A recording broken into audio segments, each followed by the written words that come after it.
Muy buenos días. Estoy muy feliz y emocionada de estar acá en este maravilloso país y con todas ustedes y todos ustedes. Muchas gracias por la invitación.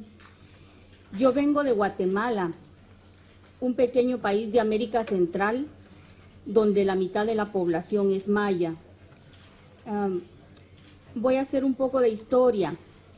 Guatemala, como otros países de América Latina y del Caribe, surge con la colonización de España en el siglo XVI, concretamente en 1524.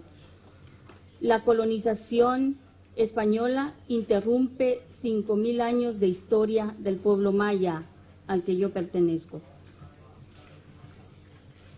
Una de las más grandes imposiciones violentas de la colonización fue la religión católica.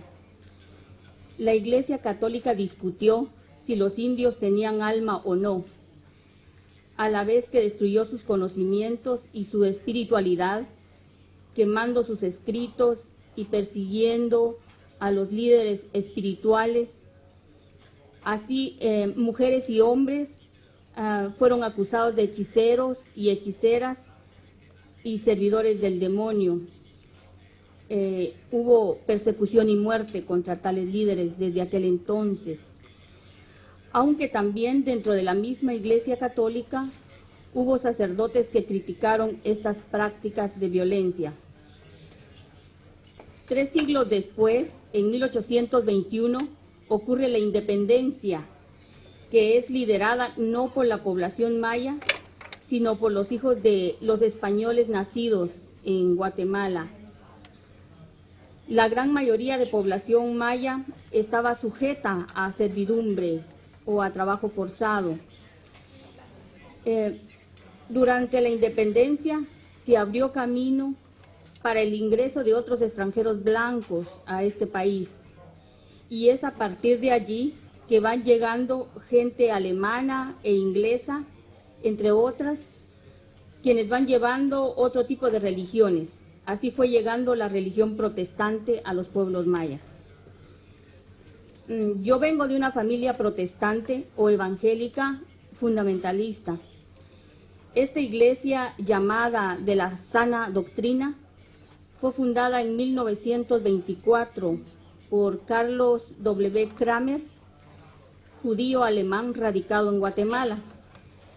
Estas iglesias evangélicas tuvieron éxito porque, contrario a la Iglesia Católica, promovía el liderazgo de la gente maya. Muchas iglesias protestantes supieron enlazar con la cultura maya. Por ejemplo, en esta iglesia a la que he pertenecido, no hay un pastor, sino un consejo de ancianos, pero todos son hombres, como es de saberse. Mi niñez en la iglesia fue muy feliz. Yo tenía un liderazgo y mucha facilidad de discernir. En las clases bíblicas infantiles, las niñas podíamos participar libremente, pero al llegar a la adolescencia, la situación cambió. Las muchachas teníamos que subordinarnos a los muchachos y a cualquier hombre.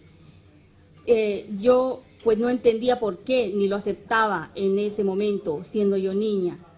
Empecé entonces a interrogar a mi padre, que era un anciano fundador de la iglesia en mi localidad.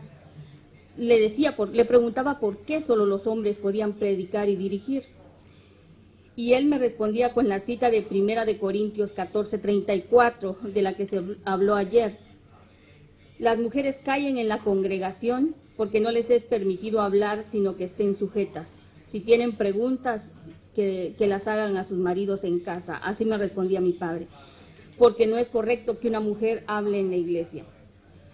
Y yo le decía, pero ¿cómo voy a aprender yo de estos muchachos que no son capaces y no eran capaces de memorizarse un versículo de la Biblia? ¿Qué me podrían enseñar ellos?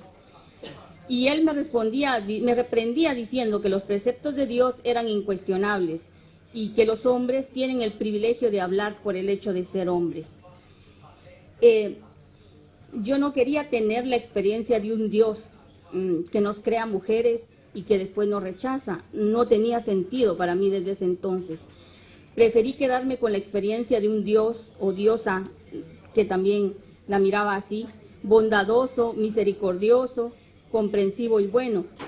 De un Jesús, tenía la imagen de un Jesús que se relacionaba con las mujeres, que comprendía, que perdonaba y que caminaba junto a ellas. Fui viendo que en muchas de las iglesias la tradición elegida es mucho más parecida a la farisaica y se apuesta muy poco por un evangelio liberador. Por muchos años he dicho a mi padre que no estoy de acuerdo con el lugar de las mujeres, tampoco con la idea de que debemos ser pobres materialmente para entrar al reino de los cielos, porque de esta manera se justificaba también el sometimiento de la gente maya. Más adelante, mi padre me desconocía frente a esta crítica que yo le tenía constantemente, y recuerdo un día cuando me citó esta cita bíblica. El que ama a la hija o al hijo más que a mí no es digno de mí. Por lo tanto, me dijo, no pienses que te escogería a ti. Mi Dios es primero. Yo me distancié de la iglesia porque estaba teniendo una experiencia de un Dios que no comprendía del todo. Pero seguí practicando una forma de espiritualidad personal. Con el paso del tiempo me encuentro con el feminismo. Su apuesta radical me convoca. Desde el análisis del patriarcado, mis preguntas encuentran sentido, y también el cuestionamiento a una iglesia de dirigencia masculina. Pero con las feministas no indígenas encuentro también un problema. Ellas ven a las mujeres mayas o indígenas, como también se nos llama, como aquellas pobres mujeres sin voz, sometidas a sus hombres y que solo podrían ser liberadas por las mujeres blancas. No era esa mi experiencia. Yo alcé la voz desde que era niña sin que conociera el feminismo. Pero las mujeres indígenas éramos vistas como hijas o hermanas menores, no como colegas para debatir y construir juntas. A pesar de eso, mi vínculo con el feminismo se ha mantenido. A la par de encontrarme con el feminismo, me encuentro también con el movimiento maya o el movimiento indígena, que lucha contra el racismo y contra la colonización. Yo también he venido luchando contra el racismo desde niña, pero me encuentro con un movimiento bastante masculino, al que le importa poco la subordinación de las mujeres. Si la Iglesia tenía preceptos claros para subordinar a las mujeres, en el movimiento maya se negaba que existiera subordinación, diciendo que entre mayas no hay patriarcado ni dominación masculina, que esto solo llega con la colonización. El problema es que no se quería ver cuáles eran las relaciones de poder entre mujeres y hombres mayas contemporáneos. Además, era difícil para algunas gentes del movimiento maya comprender cómo alguien podría ser maya, protestante y feminista, pues el protestantismo y el feminismo son vistos como imposiciones occidentales. Y algo más, tanto el catolicismo de derecha como el protestantismo de derecha en Guatemala fueron responsables de justificar el genocidio contra el pueblo maya durante el conflicto armado entre 1960 y 1996. Sin embargo, tener un pie en muchos lados me ha permitido negarme a pensar que hay una verdad absoluta. Esto también me ha hecho cuidarme de los dogmas, de las religiones y de los movimientos también. Lo que he buscado es la libertad para pensar, para crear, para vivir y para reescribir la historia nuestra. En esta búsqueda he sido tomada junto a otras mujeres como una especie de mujeres puente, que posibilitan el diálogo y el acercamiento entre grupos distintos pero distantes también. Pienso la descolonización de mi sociedad de esta manera, como un cuestionamiento a los dogmas, pues los dogmas van asociados generalmente a la exclusión, pero también a la muerte. Sigo hablando con mi padre, aunque sea difícil para mí. Mi familia es muy importante en mi vida. Trabajo junto al movimiento feminista y junto al movimiento maya, entre otros. Pero en los últimos años hay algo más que he agregado, y es la posibilidad de dialogar con los conocimientos mayas antiguos. Es la posibilidad de ver al pasado, pues con la colonización se nos quitó el derecho de observar y tener un pasado digno. ahora me encuentro haciendo un análisis del Popol Vuh, texto sagrado de los mayas quichés. Y solo para decir algunas cosas, ya para ir cerrando, encuentro en el Popol Vuh que la noción de persona contenida no tiene que ver con la noción de hombre, como sería en el androcentrismo occidental, si lo queremos llamar así. Persona o gente en el Popol Vuh significa Winak. Winak, que es la medida de lo humano. Winak es mujer, es hombre, si alguien es gay, es lesbiana, igual si es niña o niño, anciana o anciano, es Winak.